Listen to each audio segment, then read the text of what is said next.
Friends, happy doctors டே. இது ரொம்ப முக்கியமான டே பிகாஸ் இப்போ இருக்க கோவிட் சுச்சுவேஷனில் டாக்டர்ஸ் இல்லாமல் நம்மளால் ஹெல்த்தியாகவும் நிம்மதியாகவும் இருக்கவே முடியாது. டாக்டர்ஸ் ஹாஸ்பிட்டல்ஸில் டே அண்ட் நைட் ஒர்க் பண்ணுறாங்க. டாக்டர்ஸ் மட்டும் இல்லாமல் நர்சஸ், போலீஸ் நிறைய பேர் ஒர்க் பண்ணுறாங்க. பட் டாக்டர்ஸ் கொரோனா பேஷண்ட்ஸ் கிட்ட இருந்து அவங்கள மனித நேயத்தோடு ட்ரீட் பண்ணுறாங்க.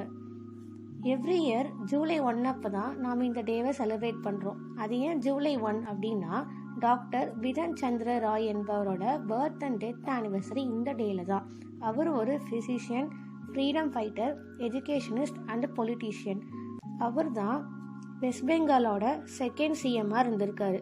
அவர் February 4, 1961 அப்போ பாரத் ரத்னா அவார்டு வாங்கியிருக்காரு.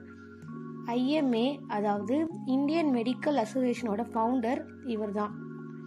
ஸோ IMA தான் ஜூலை 1 அப்போ டாக்டர்ஸ் டே செலிப்ரேட் பண்ணலான்னு ஆர்கனைஸ் பண்ணியிருக்காங்க. 1991 தான் ஃபஸ்ட்டு டாக்டர்ஸ் டே செலிப்ரேட் பண்ணாங்க. டாக்டர் ப்ரொஃபஷன் ஒரு நோபல் ப்ரொஃபஷன்னு சொல்கிறாங்க.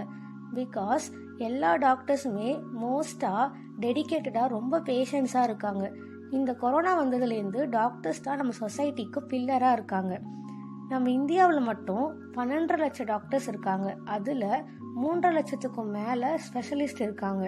இந்த தகவலை சொன்னது யாருன்னா Shri Ashwini Kumar Choubey, union minister of state for health and family welfare. இவர் ரீசெண்டாக பார்லிமெண்ட்டில் இதை சொல்லியிருக்காரு. நம்ம ஹெல்த்தை பார்த்துக்க டாக்டர்ஸ் நமக்கு இருக்காங்க. நாம் அவங்களுக்கு செய்ய வேண்டியது stay safe, stay home, get vaccinated. Happy doctors டே. இந்த வீடியோ உங்களுக்கு பிடிச்சிருந்தா லைக் பண்ணுங்கள், கமெண்ட் பண்ணுங்கள், ஷேர் பண்ணுங்கள், சப்ஸ்கிரைப் பண்ணுங்கள். மறக்காமல் பெல் பட்டனை ப்ரெஸ் பண்ணுங்கள். தேங்க்யூ.